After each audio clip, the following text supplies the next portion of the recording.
had Baron Corbin on the show, and he said the best advice he got from you was protect your finish. Yeah, I did. I was trying to put, from where the product has evolved to, I was trying to put the toothpaste back in the tube, because now it's just like finishes, they just don't mean anything. It's kind of almost like, it's almost kind of like Japan, the Japanese style, right? Where they would take all these crazy bumps and end up getting rolled up and getting pinned.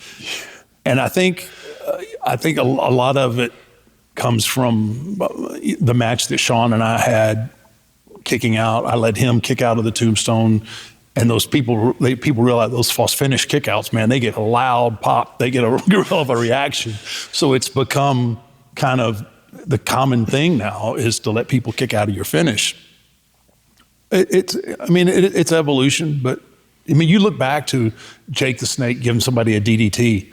You might see 3 DDTs in a match now. Yeah. Super kicks. How many super kicks do you see? I mean, you'll see 12 super kicks in one match. But they're not the sweet chin music.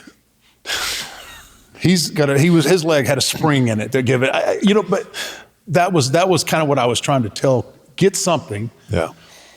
Whatever it is, what's your number one, right? What's your number one? I said, protect it.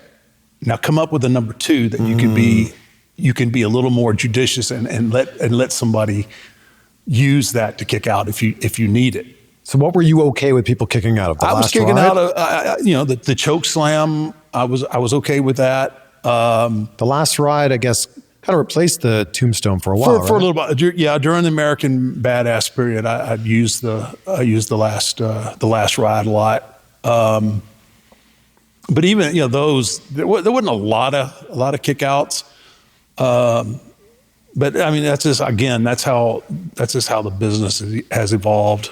That whatever finish I was using, I used a dragon sleeper for a little while.